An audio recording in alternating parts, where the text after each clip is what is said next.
Cyprus looks like paradise, but nobody told me raising a kid in Cyprus is this difficult. My son is somebody that he's always on motion. He's never like relaxed. He's never seated. He's never no. You must always see him doing something, touching something. Really. Instead of them to listen to the teacher, they were listening to to Larry. So the teacher got so frustrated and she started crying. Really?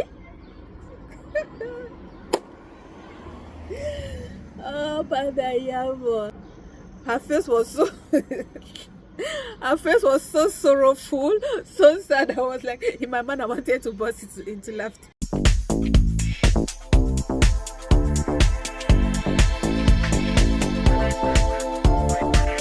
I thought Cyprus is like beautiful country, European standard, everything will be easy. You have a kid, well taken care of, everything is easy.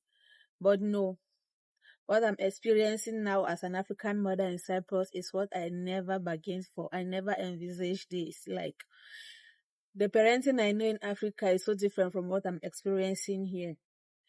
First, difficulty that I face as an African mother in Cyprus is the language barrier. Yeah, my son was born here, but he's under 6 years old. He'll be 6 years in 6 days. So compulsory school here starts at 6 years. When it's not up to 6 years, it's not compulsory. It's not compulsory to send him to school.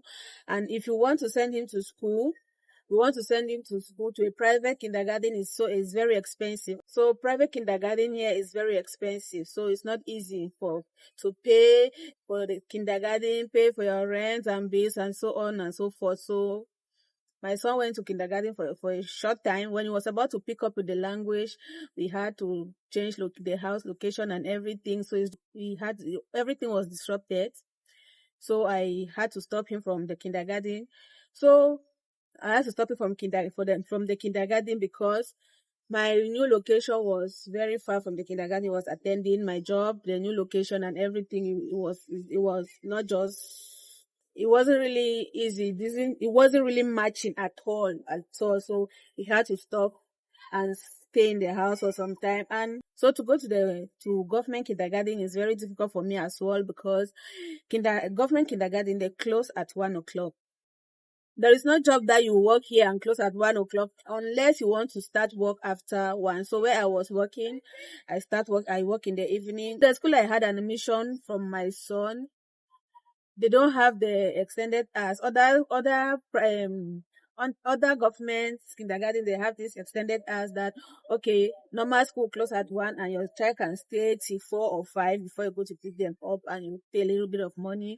But then this school that my son was attending, it never had that extension. So it's very difficult for me.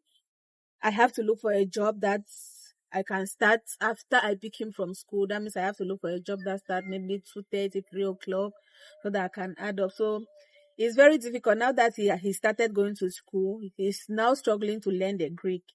He's 5, struggling to learn the Greek. It's not easy for him. It's not easy for me. Because when they give them assignment, because every Friday they give them a book to read a story, then maybe you list your favorite character or if they ask anything from the story. And when he brings it home, for me, I don't know. And when he brings it home, I will struggle. It's very difficult for me. Struggle translating it, them to copy, doing this, doing that is so difficult. Even in school, the teachers are really complaining that since he's struggling to adapt to the Greek, he doesn't really understand Greek very well. It's very difficult for him. So he's so distracted when they are teaching in school. He doesn't even want to put his head there. He's so distracted. Even when he comes to that, I will like, Papa, what do you learn in school today? They speak in Greek, and I speak in English. I don't understand Greek.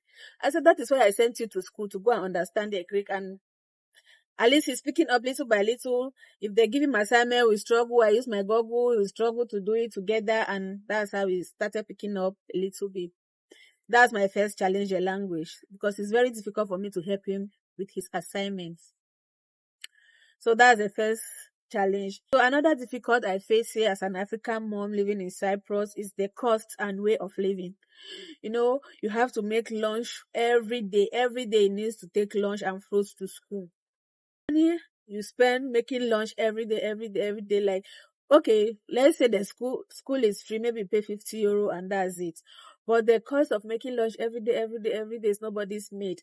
And minus that, where I stay, I didn't have um school around because I changed, like I said, I changed my address, and then they had to transfer him to another school. And the school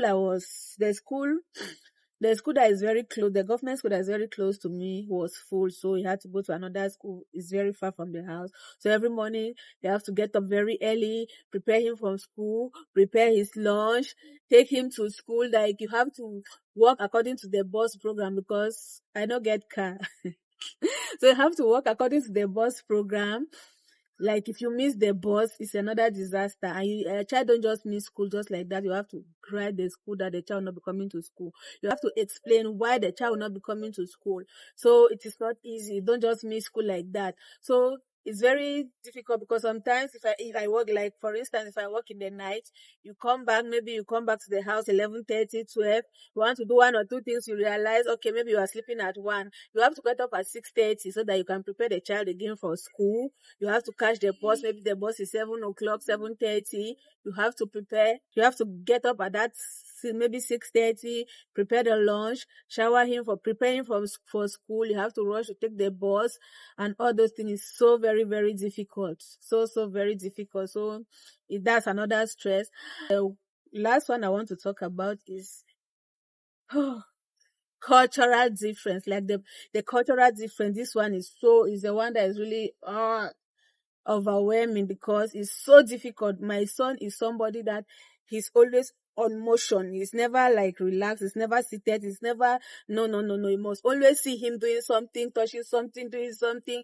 If you shout, Larrington, drop that one, immediately he drops it. The next thing he's looking for another thing to touch. Like, that's my son. He's so hyperactive. So hyperactive. He doesn't listen that, oh, don't do this. No, that one does not concern him. If you tell him, no, Papa, you want to do gentle parenting. You want to speak to him calmly. Papa, please don't do this, don't do this, okay? You have to be a good boy. You have to come there. Yes, Mama, yes, Mama. Like, he will be saying, yes, Mama, like a very obedient child. 2 minutes as he lost sense, he's doing another thing, like different. Like, he's never rest, he's never like calm like this. He's always on motion, always jumping, always touching things. Larrington drop this one, he's touching the next one, and it's not only in the house, in school is the worst. Like, the teachers have complained. I know all children are stubborn. They give complaint to different parents, but I think Larrington's own is just, I don't know. And the way they now now the thing that is annoying me most is the way they treat him in school. We'll sit in class, we'll be so distracted, touching this and touching this and touching that and touching that, and they'll tell you, oh, live like them. These people, they don't shout at children like African parents do. They don't beat children. That is the worst. So there's one time my sister went to pick him up from school, and they were complaining that he did something. I don't know what he did. They were telling my sister he did something, and they should try to talk to him in the house. And she told them, next time he does that, just beat him. And immediately that teacher just hated my sister. He said, no, they don't beat children here. They don't beat children here. They do that.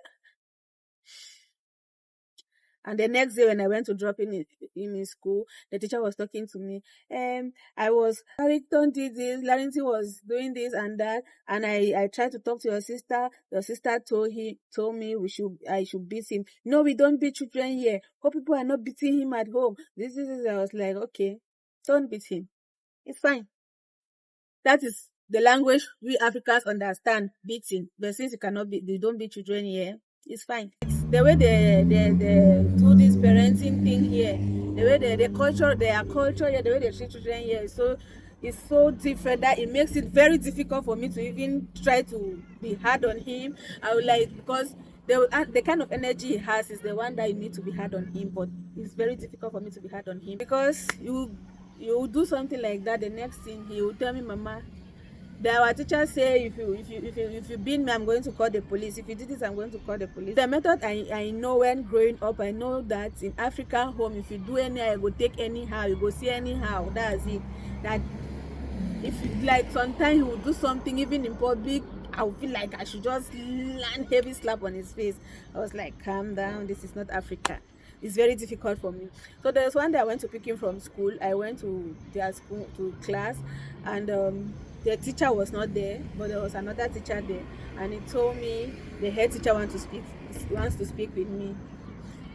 In my mind, I said, Larenson, what Larence don't do again?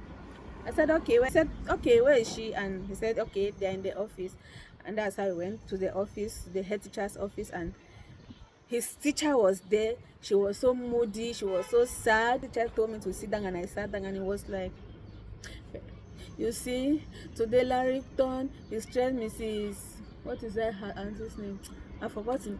He stressed the teacher so much.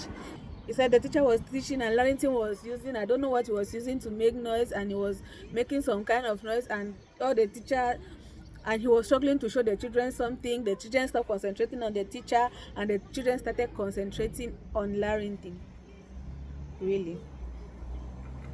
And so he was struggling to tell the children to concentrate on him, to look what he was showing them, but all of them were looking at Larrington and they were laughing, and Larrington was also laughing. And instead of them to listen to the teacher, they were listening to Larrington. So the teacher got so frustrated and she started crying. Really? Oh, Father Yavo, really? You get frustrated because a 5-year-old boy is disturbing the whole class, and she got frustrated and started crying. Oh my God! I was like, really? And I look at the teacher. Her face was so her face was so sorrowful, so sad. I was like, in my mind, I wanted to burst into laughter. In my mind, I wanted to burst into laughter. I said, no, but this is not correct. I was like, this boy is just 5. Why is this country like this? Why is this place like this? Why is this country, one child cannot be distracting the whole class? Not be try that thing for Cameroon. Because if it is in Africa, you will not even try it. They will flog the living, because if it is Africa, they will flog the living daylight out of you. That child cannot even try that rubbish. You'll be distracting the whole class. Just small child of 5 years distracting the whole class, and the teacher got frustrated and started crying. It was so strange for me. I don't know. I had mixed feelings. I don't know if I should say, but why are you people indulging this? I don't know if I should say, I should laugh, I should cry, I should feel sad. I was like, I felt bad for her, but it was funny to me. Like, how can, one child distract the whole class and you are crying? So that's the thing. As they spoke, I tried to, and I tried to like talk to him sternly. I was like, in front of them, I was trying to talk to him very sternly. I was like, Papa, you don't want to come to school again? I want to come to school, Mama. So why are you disturbing your teacher? Why are you stressing your teacher? If you keep stressing your teacher, you stop coming to school. Like somebody I was trying to defy, I was telling him, if you keep doing this, you stop coming to school and you stay in the house alone. I cannot be bringing you to school to come and be stressing your teacher. And the teacher that I was trying to help, I was not trying to help. The teacher that I was trying to feel pity for, when I said, if you continue like this, you will stop school and you will be staying in the house. Since you like to stay alone, you will not be seeing your friends, you stay alone in the house. You say, no, Mama. And immediately the teacher said, no, Manamu, he doesn't have control of these things. He doesn't have control. It's very difficult for him. He only do it. He doesn't know. He just does this thing. He doesn't have control over it. It's so difficult for him. So I was like,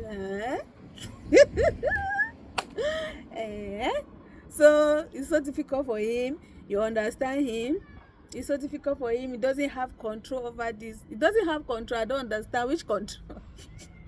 Which control are you talking about? He doesn't have control over this. Really? So it was like, I said, like, it's like this Oyibo people, they like suffer.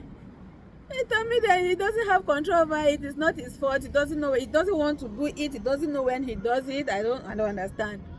And that's how they were recommending school psychologists, this, that. I was like, this one's on a bit if you change and flog and very well, move the manners out of it. It is what it is. That's it. So it's very difficult for me as a parent. I don't even know how to handle him. Gentle parenting does not work with him, but there is nothing I can do. I just have to follow the status quo. So that's it. In the house, if he does something, you make like you want to beat him. He will shout at the top of his voice. He will shout like somebody's killing somebody in this house. If somebody is shouting like that, you cannot beat him. So that's it. It's very, very, very, very challenging. It's very, very difficult. So what can we do? We just try to cope. It's very difficult, but I've been moving. He will be 6 in 6 days. God has been faithful. So this is not to discourage anybody. If I can do it, you can do it. It's very beautiful. It's a safe country. It's a convenience. The personal challenges is nothing to write home about. So thank you for following this far. If you've heard this story up to this level, you still want to bring up a child in Cyprus, it's your decision. You can do it just as I am doing it, but it's not gonna be easy. Put it at the back of your mind that put it at the back of your mind that it's not gonna be easy. You have to be strong. So if you're following this far, if you're a mother in Cyprus, drop your opinion at the comment section. If you are an intending mother, still drop your opinion. I'm giving you courage. Do courage. Tie your bed so strong because it's not going to be easy, but you can do it. Thank you so much for following this far. Bye.